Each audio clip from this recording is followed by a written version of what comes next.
हाय नमस्कार एव्हरीबडी.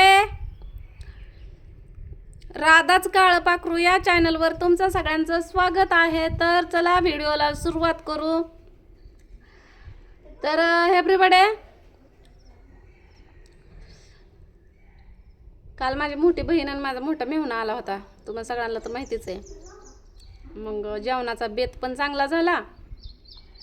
बहिणीला पण करमलं, मला पण चांगलं वाटलं. तेवढी एक एकुलती एकच बहीण आहे मला. होती सगळेजण पण आपापल्या मार्गाने निसटली. आता तेवढी एकच बहीण राहिली मला माहेर म्हणायला. तसं पण आईबापाच्या नंतर पोरींला माहेर म्हणजे काय असतं तुम्हाला माहितीच आहे.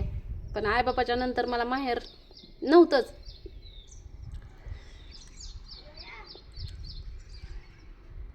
पण त्या बहिणीनं आम्हाला आईबापाच्या नंतर आईबाप होऊन सांभाळलं, लहानाचं मोठं केलं.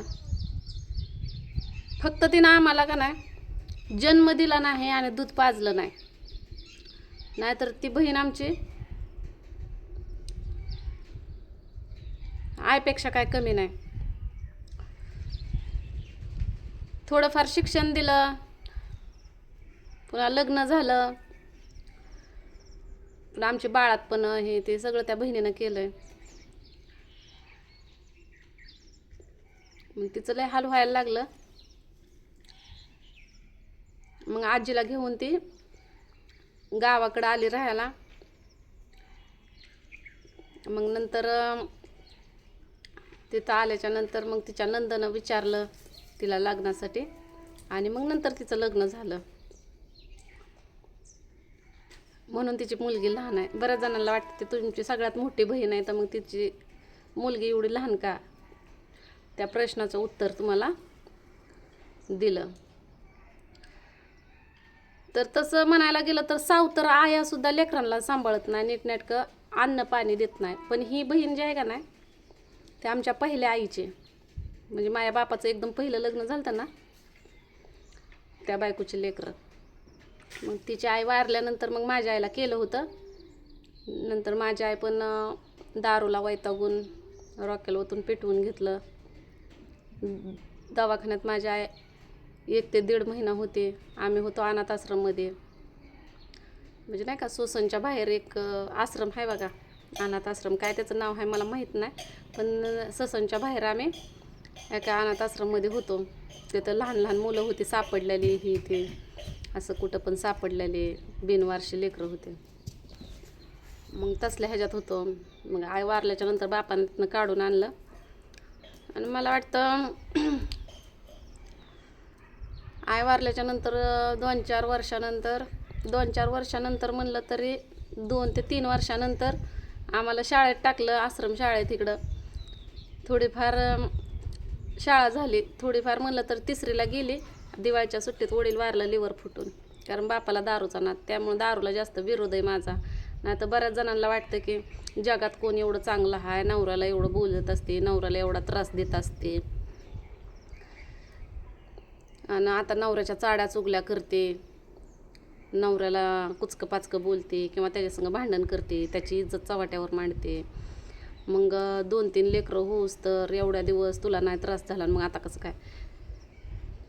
जोपर्यंत नवरा चांगला होता तोपर्यंत मला लेकरं बाळं झाली, सगळं झालं. संसार मी पण चांगला केला. भले मी इडभट्टीवर राहून संसार केला आणि माझी सुधारणा झाली, नवरा वाया गेला. अगोदर त्याची गणोगत चांगली नव्हती माझ्यासंग.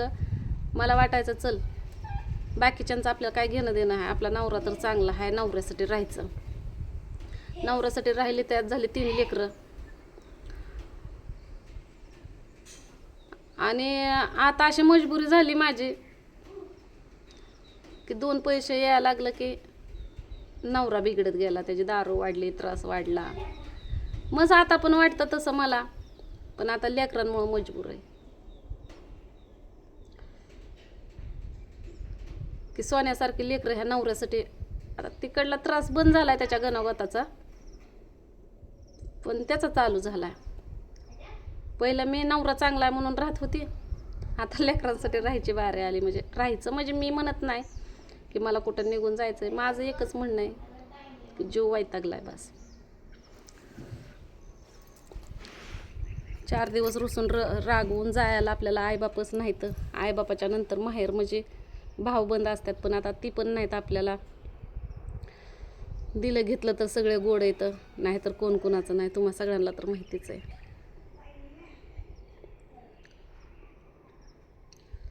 माझ्या पोरींला पण पोरीच मला, मी तर पोराची अपेक्षा बी केली नव्हती बरं का, पण कधी कधी वाटायचं आपल्याला पोरगं नाही. आपल्यानंतर आपल्या लेकरांना माहेर, आपल्यासमोर आपल्या लेकरांना कुणी किंमत देत नाही, कुणी अलीकडे ये म्हणत नाही, आपल्या मागं तर काय व्हायचं. पण नशिबानं तर आपल्या पोरगं होतं. एवढं हे करायचा प्रयत्न केला, नको नको म्हणलं तरी आपलं त्यांना भाव झाला. पण अजून लेकरं माझी बारकीच आहे ती सोडा. पण सणामुळं मला, त्याच्या शाळेमुळं मला जरा घरातनं बाहेर पडायला येत नाही. तर काय जणांचं म्हणणं आहे की तू तर सारखी बोंबलत हिंडत असते, ह्याचं दार त्याचं दार उजळत असते, हिंडफिरी झाली असं तसं. तसं टाईम काढून मी इकडं तिकडं जात असते. आता ते स्वीटीचं आहे बघा, वडभरण अडचण पण चालू आहे आता आपली, थोडी तारंबळ बी चालू आहे. आणि मनात जायची इच्छा नसताना पण आमंत्रण आल्यामुळं माणुसकीच्या नात्यानं जावं लागतं का नाही. आपल्याला एवढं आवर्जून सांगितलं. स्वीटीच्या लग्नाच्या टायमाला पण घरी आणून पत्रिका दिली होती. आता पण 2दा-3दा स्वीटीच्या मम्मीचा फोन झाला, मी तुम्हाला सांगितलं त्या दिवशी.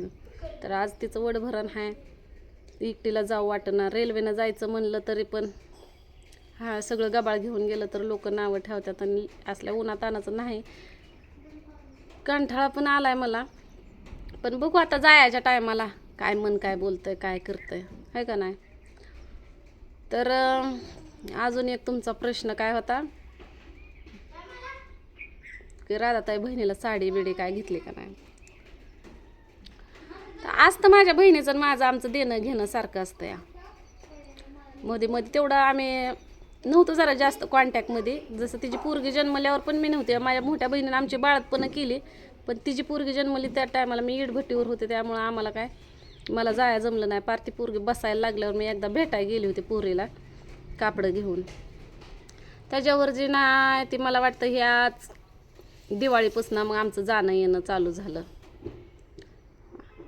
मी गेली ती 2-3 बाऱ्या तिच्याकडं, ती माझ्याकडे 2-3 बाऱ्या आली.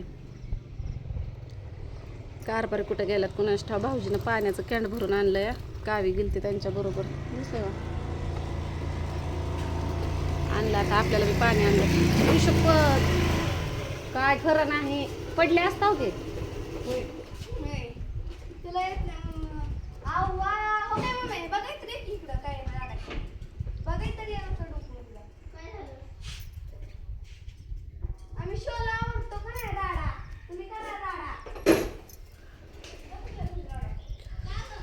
आणि ती झाला विषय. आता अजून एक विषय कोणचा होता तर एका ताईचं मला इंस्टाग्रामला होती मेसेज करते की राधा तू मासं कसं तळलं ग. तर ती काय म्हणतात तसली पावडर टाकली होती त्याच्यात.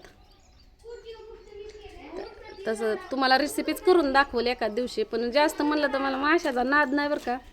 कोणी घरी आलं गेलं तरच असतं या, वशाट मशाट पण तसंच असतं या. आणि मटण बिटन असलं तरच मी रेसिपी टाकते, कारण रोज आपल्या घरात वांग बटाटन डाळ काय करायचं. का व्यसन्या वरडून वरडून ह्यांना माझा पार घशातला साऊंड फुटला, पण ह्यांच्या कानाचं माईक फुटलं नाही. तर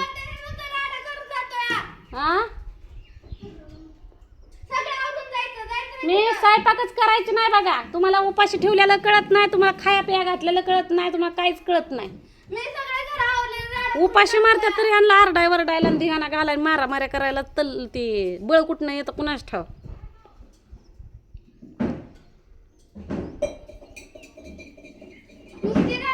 काल इरबळ माझी बहीण होती, आम्ही दोघीजण इथं इरबळ गप्पा हाणत बसलो होतो. काल आम्ही बहिणीनं तिथं स्वयंपाक केला होता, आणि आज कर म्हणा बघा. मला बहिणीच्या पोरीला कपडे घ्यायची होती, पण जाताना लय उशीर झाला होता. त्यांना पण गाडीवर लांब जायचं होतं. त्यांना म्हणलं होतं राहातच्या दिवस, पण त्या दिव्याच्या पप्पाला जायचं होतं कामाला, ते पण ड्रायव्हर आहे तर ड्रायव्हिंग करतात. मग गेले ते उशिरा गेले तरी 7 वाजता पोहोचले वाटतं. तर चला भेटू पुढल्या व्हिडिओमध्ये. बघू स्वीटीच्या लग्नाचं म्हणते, स्वीटीच्या वडभरणाचं काय होतंय. मला तर जाऊ वाटत नाही, कारण ते संध्याकाळचा कार्यक्रम आहे. जाताना जाईन रेल्वेनं पण येताना. आणि मुक्कामी राहायचं म्हणलं तर त्यांचेच पाहुणे रावळीन हेन तेन,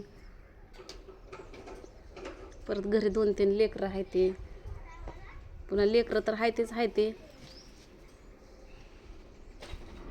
परत ह्यांचा दारूचा तमाशा.